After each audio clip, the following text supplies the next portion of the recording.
తమ్ముడు మెసేజ్ పెట్టాడు, అన్న మా నాన్న దుబాయ్లో ఉంటాడు, మా అక్కకు పెళ్లి చేసి పంపించేశాం, నేనేమో సాఫ్ట్వేర్ జాబ్ చేస్తున్నాను బెంగళూరులో, మా అమ్మ ఇంటి దగ్గర ఒక్కటే ఉంటుంది. మా పక్కింటి ఫ్రెండ్ నాకు ఒక మాట చెప్పాడు, మన ఊరి సర్పంచి మీ ఇంటికి మీ అమ్మ దగ్గరకు 2 రోజులకు ఒకసారి వచ్చి వెళ్తూ ఉన్నాడు అని. దీన్ని నేను ఎలా అర్థం చేసుకోవాలి,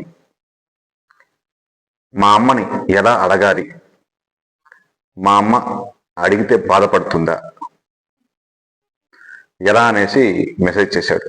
చూడు తమ్ముడు, మీ అమ్మ తప్పు చేస్తూ ఉంది అని చెప్పి మీ కాపగారు చిచ్చు పెట్టి కోల్చలేను, అలా అని అక్కడ ఏ తప్పు జరిగి ఉండదురే అని నీకు నేను తప్పు చెప్పలేను. కాబట్టి సూటిగా నేను నీకు సమాధానం చెప్పడం లేదు, మర్మంతో చెప్తున్నా, అర్థం చేసుకో. ఇప్పుడు ఒక ఇంటికి పాలవాడు పొద్దున వస్తాడు, పేపర్ వాడు ప్రతిరోజు అతను పొద్దున కావాల్సిందే, అలాగే కరెంటు బిల్లు ఇచ్చేవాడు నెలకొక్కసారి వస్తాడు. గతంలో వైసీపీ పాలన ఉన్నప్పుడు వాలంటీర్ వ్యవస్థ పెట్టారు కదా, అప్పుడు కూడా ఏదైనా అవసరం ఉంటే నెలకు 1-2 సార్లు వచ్చేవాళ్ళు వాలంటీర్లు. కానీ సర్పంచి తన వృత్తి రీత్యా ఇంటికి పదే రావాల్సిన అవసరం లేదు. ఏ ఇంటికి, అది భర్త పిల్లలు లేని ఒక ఇంటికి అస్సలు రావాల్సిన అవసరమే లేదు. దీన్ని బట్టి నువ్వు అర్థం చేసుకో. నువ్వేం చేస్తావంటే ఇటువంటి విషయాల్లో అమ్మ బాధపడుతుంది, వాళ్ళు వీళ్ళు ఏమనుకుంటారు, ఇవన్నీ వద్దు, మొహమాటం అస్సలొద్దు.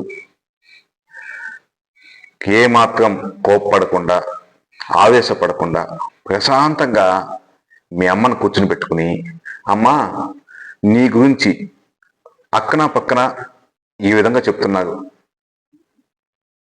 కానీ నేను అది నమ్మలేదు, ఎందుకంటే మా అమ్మ మీద నాకు నమ్మకం ఎక్కువ. కాబట్టి నువ్వేం చెప్తావమ్మా ఈ విషయంలో అని అడుగు. ఆమె ఏ సమాధానమైనా చెప్పని, దానికి ఓకే అమ్మా అని చెప్పి సైలెంట్ అయిపో. మరు క్షణం నుంచి ఆమె ఖచ్చితంగా మార్పు చెందుతుంది, ఆమెలో మార్పు కనపడుతుంది. ఆ మార్పు నువ్వు గమనిస్తావు కూడా.